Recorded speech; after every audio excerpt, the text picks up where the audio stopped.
Hey everyone, and welcome back to my channel, What the Beck. Today I'll be decorating the week of November 19th till the 25th in my modified happy planner. But the topic of today's plan with me is cat facts, and before I get started with the little topic discussion, I wanted to say that I'm using a kit. It's not like a full kit, but I got some oopsie packs from my cousin's sticker shop, so I'll link that in the description below if you want to buy some of these watercolor little stickers that I really love. So why are we talking about cats? Well, if you've watched any of my last videos over the past month or so, you would know that I'm getting a cat in December of this year, hopefully around Christmas time, and no, it was not an unplanned purchase. I've been working on this for about a year, and the cat is going to be my emotional support animal, so yeah. As you'll see in this plan with me, I'm actually going to be giving a presentation about cats this week to my dad to hopefully convince him to let me keep it in the house on summer break and winter break from school. But if that doesn't work out, I'll just live with my friend, so here we go. I actually made a whole bullet journal dedicated to facts about cats and all the things surrounding owning a cat, and I will be taking care of the cat in it, but for now I'm just going to go through a couple of the pages and tell you all the facts. There are a lot of benefits to owning a cat, besides the fact that it would be my emotional support animal.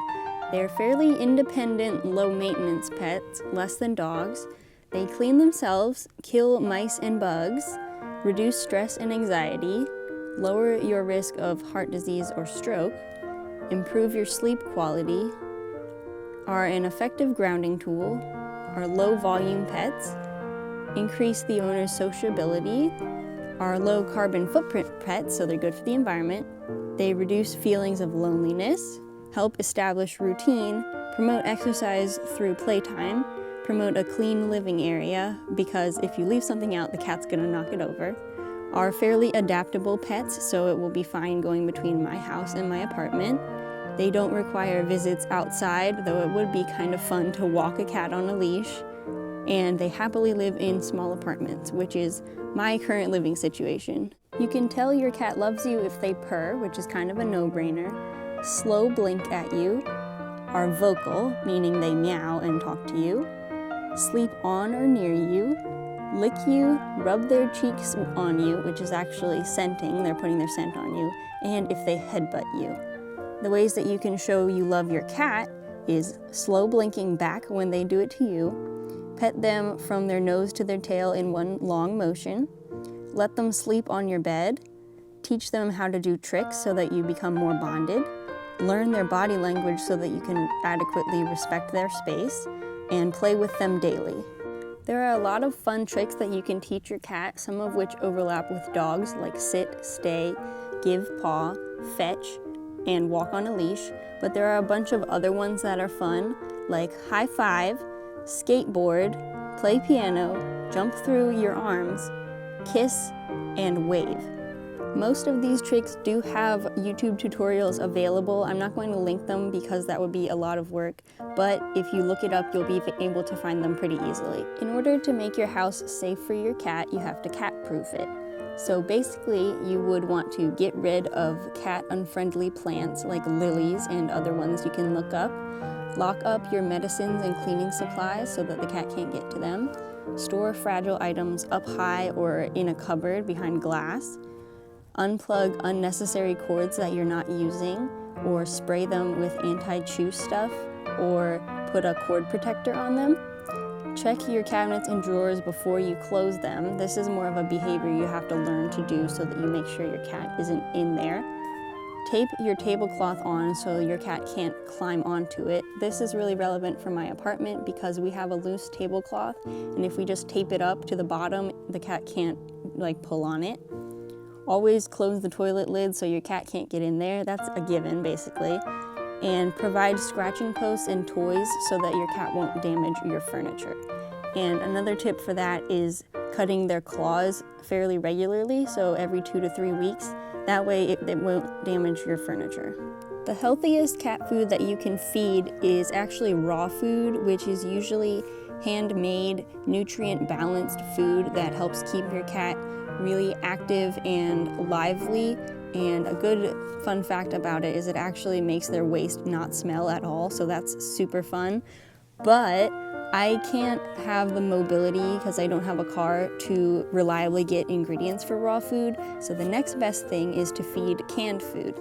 There is a myth that only feeding canned food will make your cat overweight, but you can fix that with portion control, and that's basically just giving them a little bit less food if you see they're getting overweight.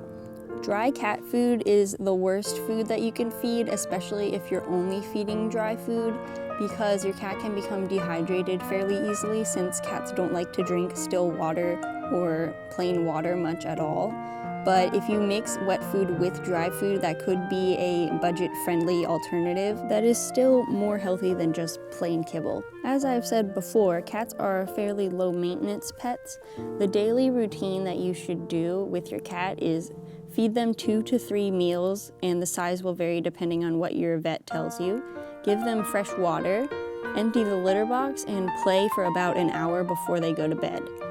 The weekly care for a cat is brushing, cutting claws every 2 weeks, doing a health check when you brush or cut their claws, so looking at their ears, eyes, teeth, and fur so that you can see if they have any parasites or problems, and going over their skin to help check for lumps, which could be a sign of cancer. Every month you should thoroughly clean the litter box, so not just scoop the litter. You should actually go through and clean it with soap and water. And every 3 months you should give parasite treatment, or there are monthly dosages that you can get, and I think it's called Frontline, and that's the one that I plan to use, and I still need to order that before I get my cat. And also every year make sure you go to the vet. A lot of cats don't go to the vet as often as they should, just because their owners are scared or distressed by taking their cat to the vet, but you should really associate the vet with good things, so leave the cat carrier out all the time so the cat can choose to go in there and doesn't just associate it with the vet, and they'll be more likely to go in there and go to the vet with less trouble.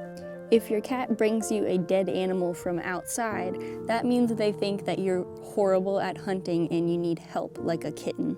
Some fun edible treats that you can give your cat every once in a while are cooked egg, steamed broccoli, spinach, banana, peas, and cantaloupe. Always give these in moderation and don't feed them as a whole meal. Additionally, if your cat is constipated, you can give them a piece of lettuce to clear that right up. Thanks so much for watching this video. I hope you liked it. If you did, you can check out some of my other videos, or like the video with a thumbs up, and subscribe so that you get notified when I upload a new one. And if you have any suggestions, you can leave them in the comments for videos you want me to make. I'm very open to suggestions, and I look forward to reading your comments. Bye!